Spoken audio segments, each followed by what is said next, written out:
Alors bonjour à toutes et à tous, bienvenue ce matin à l'école de ministère surnaturel francophone. Bonjour à ceux qui nous rejoignent sur Internet, on est content de vous accueillir. Aujourd'hui c'est une journée spéciale où nous allons parler un peu de combat spirituel, de discernement des esprits. Et je pense que c'est un sujet qui peut enseigner en fait, mais qui pourtant est très important et très réel.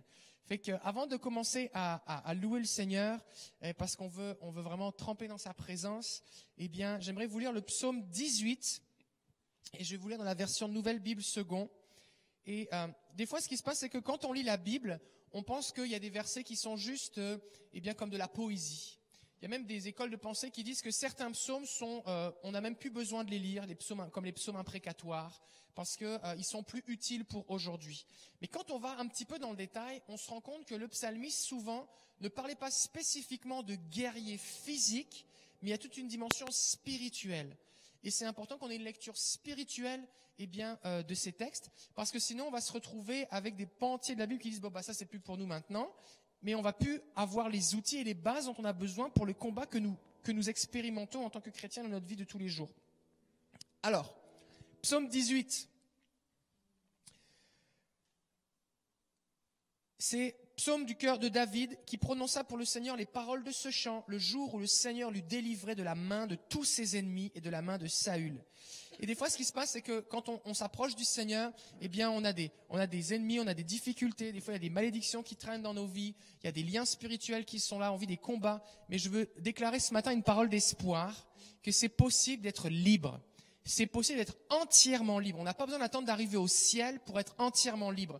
Et des fois, on se retrouve dans une situation où on vient à l'église, on a été baptisé, même on a été baptisé dans le Saint-Esprit, on parle en langue, on loue le Seigneur, on sert le Seigneur, mais il y a encore des choses comme des chaînes qui sont là, on est captif d'une certaine façon, et puis on cherche la liberté. Mais je veux déclarer ce matin une parole d'espoir que c'est possible d'être entièrement libre. Alors voici ce que dit David. Il dit, « Je t'aime Seigneur, ma force. Le Seigneur est mon roc, ma forteresse, mon libérateur. » Et remarquez bien qu'il ne dit pas mon libérateur juste de quelques petites affaires, mais les grosses choses, ça on peut rien faire. Non, il est mon libérateur vraiment. Et si vous n'avez pas encore expérimenté une pleine liberté en Jésus, elle est disponible. Peut-être que vous n'en connaissez pas le chemin, vous ne savez pas trop comment faire, mais c'est disponible en Jésus. Mon Dieu en qui je trouve un abri, mon bouclier, la corne qui me sauve, ma citadelle.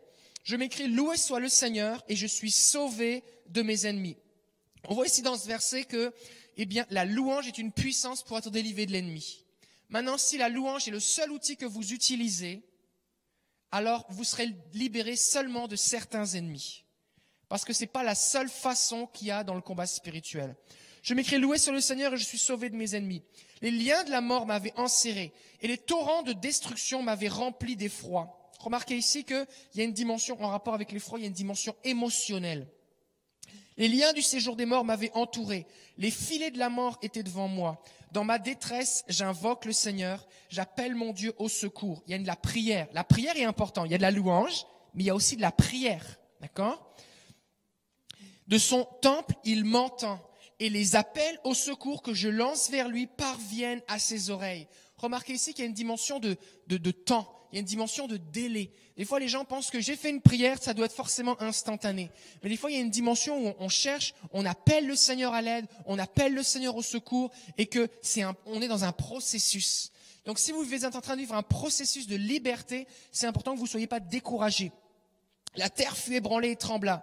Les fondations des montagnes furent agitées et elles s'ébranlèrent parce qu'il s'était fâché. Et il ne s'est pas fâché contre le psalmiste, il s'est fâché contre ses ennemis. De la fumée montait de ses narines, un feu dévorant sortait de sa bouche, des braises enflammées en jaillissaient. Il inclina le ciel et descendit, avec une épaisse nuée sous ses pieds. Il était monté sur un kéroub, ou suivant les versions, sur un chérubin, qui est un ange, et il volait, il planait sur les ailes du vent. Donc, le psalmiste ici a une vision, il voit le Seigneur qui descend du ciel avec les anges. C'est bon, non? C'est comme le secours s'en vient. Il faisait des ténèbres sa cachette, sa hutte tout autour de lui, des eaux ténébreuses et de sombres nuages. De la clarté qui le précédait provenaient ces nuages, de la grêle et des braises. Alors la grêle et les braises, là, c'était pas pour faire du barbecue ou pour faire beau, là. C'est parce que c'était pour tomber sur les ennemis, d'accord? On voit que le feu de Dieu va tomber. On voit ça dans l'Apocalypse, par exemple, le feu de Dieu qui tombe sur les ennemis qui encerclent Israël. On voit aussi les grêles, à un moment dans différentes guerres, avec Josué ou avec David, que Dieu fait tomber la grêle sur ses ennemis. Et on voit ça aussi dans l'Apocalypse. Le Seigneur tonna dans le ciel. Le Très-Haut fit retentir sa voix avec la grêle et les braises. Il lança ses flèches et il les dispersa. Donc David ici est dans une compréhension et il célèbre le fait que le Seigneur est intervenu contre ses ennemis. Et l'intervention ici, il dit que c'est Dieu qui a envoyé ses propres flèches. David ne dit pas « Dieu a pris mes flèches à moi et il les a lancées ». Il dit « Dieu a envoyé ses propres flèches à lui contre ses ennemis ». Donc David avait cette révélation d'un combat spirituel dans les lieux célestes. Il multiplia les éclairs et les frappa de panique. Et on voit par exemple quand Josué arrive à Jéricho, eh bien que le peuple est barricadé dans cette ville et les gens sont terrorisés. La crainte de Dieu est sur eux plus que la crainte, la terreur de l'Éternel. Et c'est comme une forme de transe, d'extase. Les gens se sont saisis de crainte, ils tremblent, ils ont vraiment peur de mourir. Et on voit aussi que de la même façon qu'un ennemi, un démon peut amener les gens dans l'effroi, la panique ou la peur, eh bien Dieu aussi peut amener ça contre ses ennemis. Le lit des eaux apparut, les fondations du monde furent mises à découvert quand tu les rabrouas, Seigneur, par ton souffle, par le vent de tes narines. Donc Dieu parle et il repousse l'ennemi. D'en haut, il tend la main, il me saisit et il me retire des grandes eaux. Il me délivre de mon ennemi puissant et de ceux qui me détestent et qui sont plus forts que moi. Des fois, on fait face à un ennemi qui est plus fort que nous. Et on lutte et on ne sait pas quoi faire. Mais le Seigneur est tout puissant. Alors, je vais vraiment relâcher l'espoir. Et je sais que plusieurs, vous nous suivez sur Internet ou dans cette salle, et vous êtes en train de vivre des formes de captivité. Vous luttez face à un ennemi qui est plus puissant que vous. Mais le Seigneur vient à votre secours. Il vient à votre aide. Il va commencer à vous révéler comment prier afin que vous soyez entièrement libres. Il se tenait devant moi le jour où la catastrophe s'abattait sur moi. Mais le Seigneur était mon appui. Il m'a fait sortir pour me mettre au large. Il m'a délivré car il a pris plaisir en moi. On va aller au verset 30. Alors le psalmiste est content, le Seigneur l'a délivré, tout ça. Et là, il va parler, il va dire « Avec toi, je me précipite sur une troupe armée. Avec mon Dieu, je saute une muraille. » Quelque chose de spécial. Il y a des moments où il faut être dans la défensive et il y a des moments où il faut être dans l'offensive. La Bible parle dans le Nouveau Testament des armes offensives et défensives de la justice. Il y a des moments où le Seigneur va nous guider pour nous protéger, comment se libérer, comment sortir d'une situation. Mais ça se peut aussi que le Seigneur nous guide dans le combat spirituel à aller à l'attaque. Mais avec Jésus, pas tout seul. Il dit, avec toi, je me précipite sur une troupe en armes, pas tout seul. Ça, c'est important. Le verset 33. C'est le Dieu qui me ceint de vaillance et qui rend ma voie parfaite. Il rend mes pieds semblables à ceux des biches et me fait tenir sur les hauteurs. Dieu veut nous donner, sa vaillance, son audace. Il veut nous donner sa force. Il y a quelque chose, il y a un revêtement d'autorité spirituelle. Il y a un équipement de force spirituelle que Dieu veut donner à ses enfants afin qu'on soit efficace dans le combat spirituel. Quand le verset 34 dit, il rend mes pieds semblables à ceux des biches et me fait tenir sur les hauteurs, il y a une dimension de... Quand on est dans une guerre, les points en hauteur sont stratégiquement plus avantageux. D'accord ? Si quelqu'un est dans une montagne et puis avec un fusil, il y a plus d'avantages que celui qui est dans la vallée. Celui qui est dans la vallée, il se fait tirer dessus, d'accord ? C'est toujours une position. C'est pour ça que en France, il y a beaucoup de châteaux, mais il y en a pas trop ici là. Mais dans les endroits où il y a des châteaux en Europe, quand vous allez, des fois il y a des vallées. Et puis là, il y a un piton rocheux et tout en haut, il y a un château. Il voyait l'ennemi arriver de loin.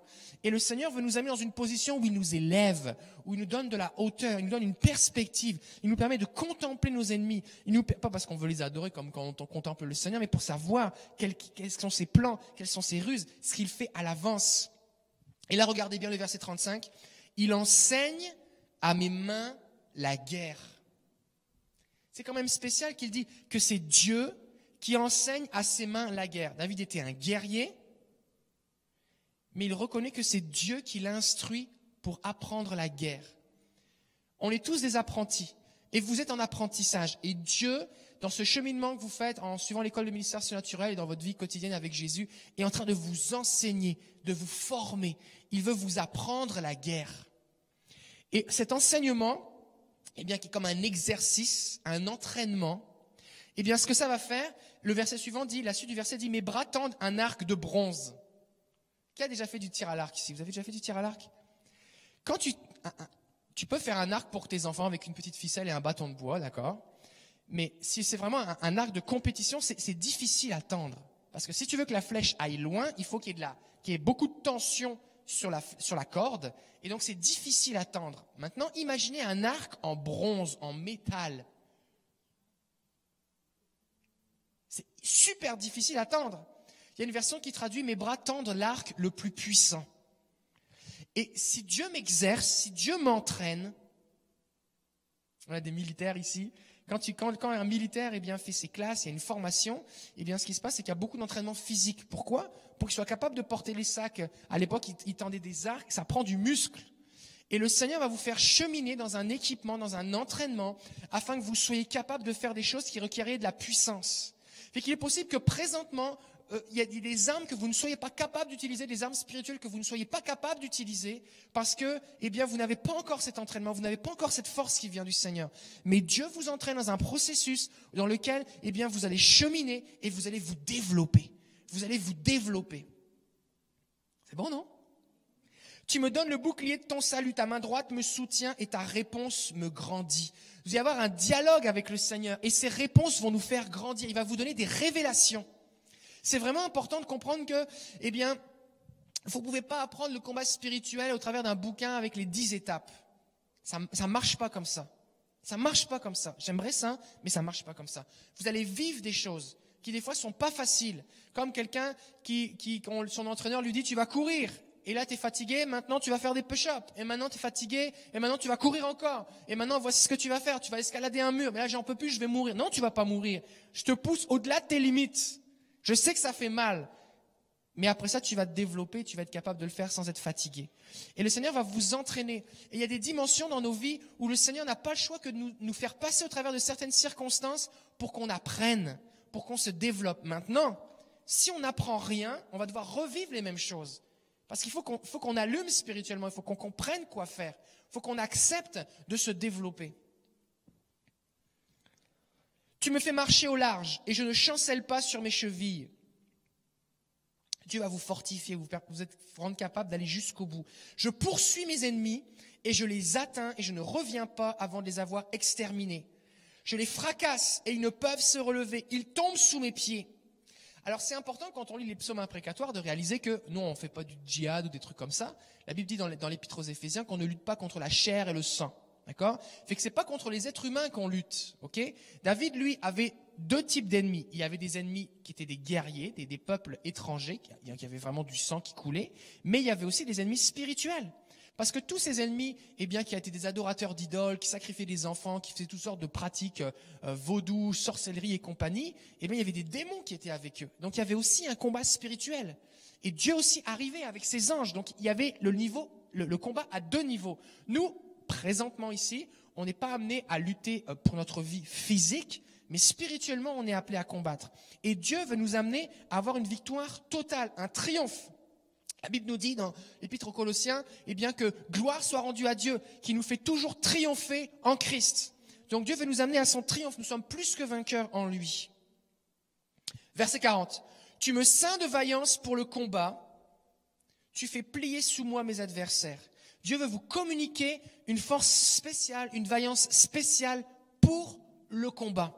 Et souvent les chrétiens, sont dans cette attitude où ils disent, mais Seigneur, moi, je veux ta puissance, tout ça, juste pour, trembler, juste pour sentir ta puissance. Mais il y a un but. Il y a un but à l'équipement que Dieu nous donne. Il y a un objectif. C'est pas juste pour avoir un équipement. Il y a un but. Et ce but, c'est quoi? C'est le combat. C'est pas que le combat, mais il y a des choses que Dieu nous donne, c'est pour le combat. Jésus a dit dans Luc 4, l'Esprit du Seigneur est sur moi, il m'a oint pour annoncer la bonne nouvelle, pour guérir les cœurs brisés, pour annoncer la bonne nouvelle aux pauvres. Il y a un but à ce que nous recevons de la part du Seigneur. Tu fais fuir mes ennemis devant moi.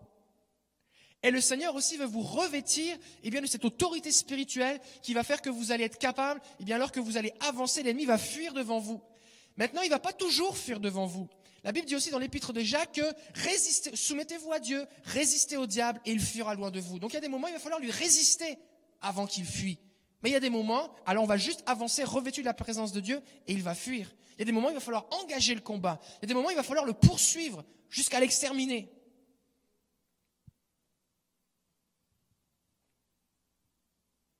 Tu fais fuir mes ennemis devant moi, je réduirai au silence ceux qui me détestent. Ils appellent au secours, pas de sauveur. Ils appellent le Seigneur, il ne les répond pas. Je les pulvérise comme la poussière qu'emporte le vent. Je les balaye comme la boue des rues.